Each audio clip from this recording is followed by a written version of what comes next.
What do you all remember about the Order 1886? In fact, did you even remember that that was a PS4 exclusive back in 2015?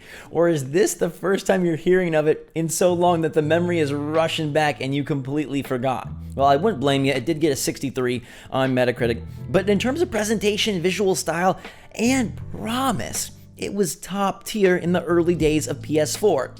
So what if I told you developer Ready at Dawn is getting a second chance to make this a franchise that gamers can fall in love with?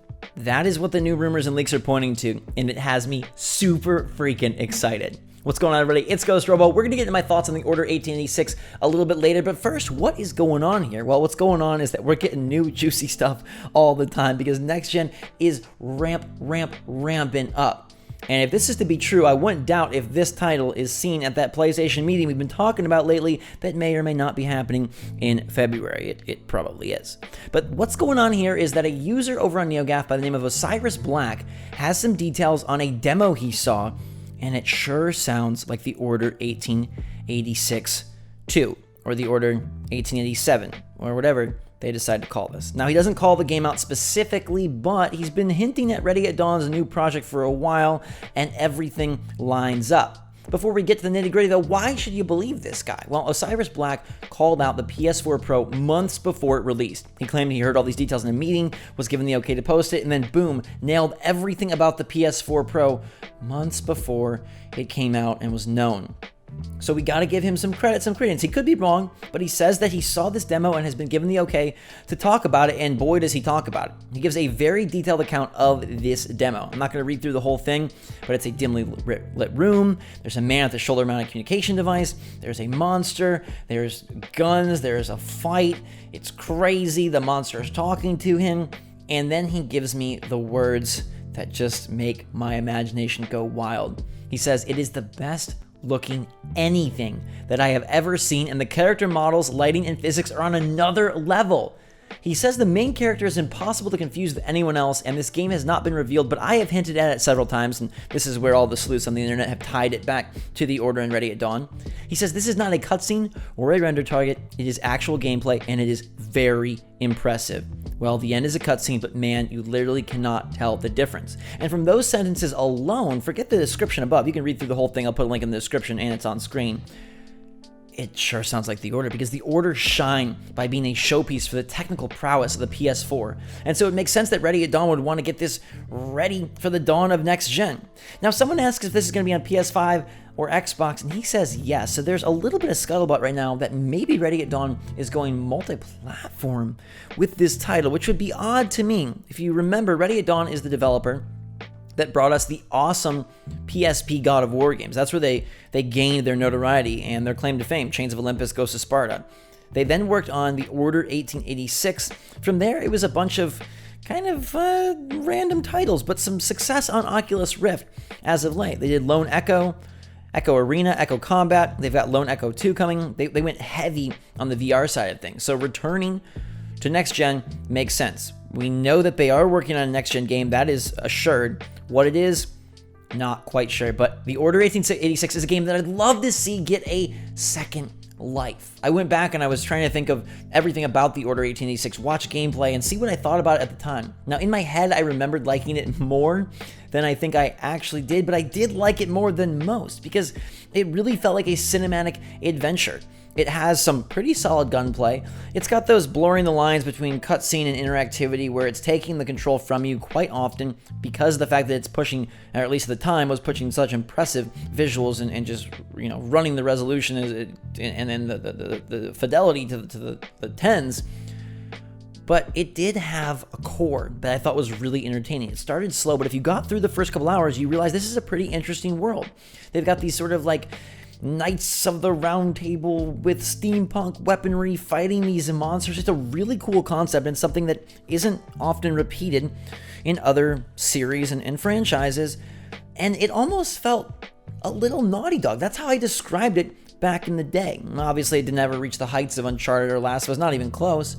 But given a second opportunity, they could come a lot closer. I have been very impressed, and to me, what it did that I wanted it to do so bad was grab hold of me and make me invested in the world, invested in the characters, and now I think Galahad is like a cool guy that enters sort of that, maybe not top echelon, but he's like a notable character now, and I would be interested in what's in the collector's edition, seeing what that's all about. I also think that it is more competent as a third-person shooter than I ever anticipated it being. At the same time, there are extreme limitations placed on the gameplay, probably because of the visuals. But I don't think it's a home run. I mean, but it's a nice title to add to the PlayStation 4 library. In spite of its flaws and its very lukewarm reception, I think the Order 1886 is totally worth picking up and playing through for at least a couple of hours. And hey, if you get through a couple of hours, you might as well finish it because it's not that long, but it can be had for $10 or less nowadays. And the gunplay, they've got heavy guns. They feel really powerful and weighted. The attention to detail is super awesome. There's little artifacts and things in the world you can pick up and look over. It does bear resemblance to something that Naughty Dog or a similar type of company would work on, and I liked that a lot. I think the mechanics are overlooked because it's all flash and wow and showpiece, but there was something mechanically that I did attach onto. Plus, facing off against these monsters and creatures in more weighty, realistic encounters was a cool concept and one I'd love to see expanded on in so many ways. I am very skeptical of how many tricks are going on behind the scenes to pull off these great of graphics and where they choose to limit your ability to do stuff. Because it's my biggest complaint with the game is that there are almost like 3 or 4 different modes of the game. One is full-on cutscene. 2 is cutscene mixed with moving, but you're not able to run, you're not able to shoot, you're not able to interact. Third, I'd say, is the QuickTime stuff, which could be a fight scene. It also could be a movement thing.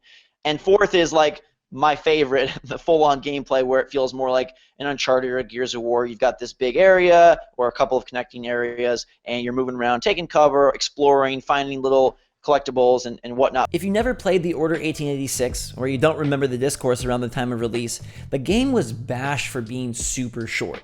And it kind of had an unfortunate introduction to the gaming world because some YouTuber posted the game early before release, clocked in a 5-hour completion time, Polygon picked up the story, and that really hurt things. Now, the game isn't that much longer. How Long to Beat has it listed as a 7-hour campaign.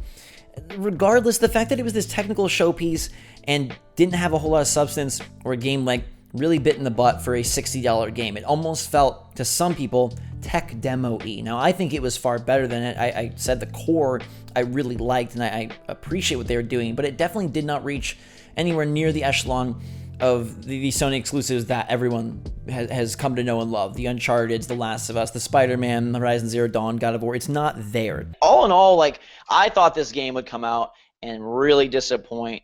I think that its hype cycle, the negativity surrounding the length, it's unfortunately covering a really impressive game with a lot of mud. It could get a lot closer with another opportunity. I kind of compare it to Days Gone, where it's a pretty cool game with good ideas that doesn't quite reach its potential and maybe gets forgotten and overlooked and definitely won't join the ranks of the Sony exclusive elite. It'll be especially interesting if this does go multi-platform. I hope they've learned a lot. It's been 5 years since the game released, and if this was something that released early in the next-gen lifecycle, and it looks as good as Osiris Black is saying, it could be really awesome. Now, they definitely would need to back up those visuals with gameplay awesomeness, but I think maybe they can. Ready at Dawn did fantastic work with the God of War handheld games, and maybe the move to full-on console and just trying to push the power of PS4, maybe they weren't ready to deliver a complete experience. But now with 5 years and working on all sorts of different platforms, perhaps they do have the chops to make this happen. I don't know how excited people would be for The Order. It would be a little weird even to describe it as a sequel because I feel like the game is completely forgotten in the minds of gamers and even in the mind of the Sony faithful.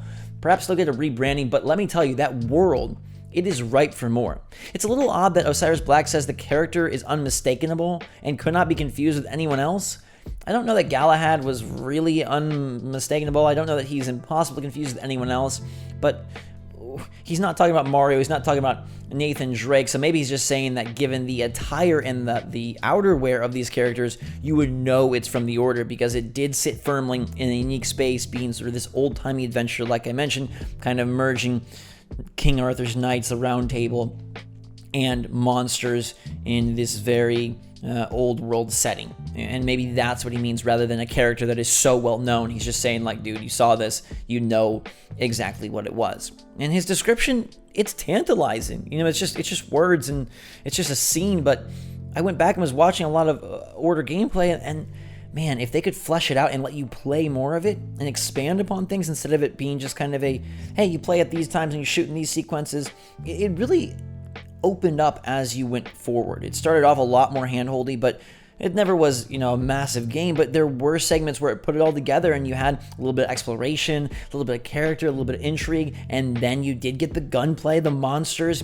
and it looked marvelous. So maybe they can make it happen this time. Would you guys even be excited for a new The Order? Does this get you going like it does for me? Either way, I'm super happy to hear about more potential next-gen titles. I can't wait to see what the launch lineups are like, what they reveal at the PlayStation meeting, and if Osiris Black has seen this, and wherever he's seen it, somehow he got some okay to talk about it or post about it. That seems a little odd, but maybe it really will be revealed at the PlayStation meeting. Hopefully we don't have a whole lot longer to wait for that. You can check out my other videos if you want to hear about the rumors and the scuttlebutt about when that's happening. But for now, let me know your take on The Order 1886 in the comments down below. Are you excited for this one? Would you want to play it? Do you think they can improve enough? Do you think Ready at Dawn has what it takes to elevate this to the status of a game that is loved and memorable, or will it always sit second, third tier? Until next time, everybody, thanks so much for watching. Hope you're having a fantastic day. I love you a lot. Drink some hot chocolate. Be good to yourself and others out there. And until next time, we will see you all later.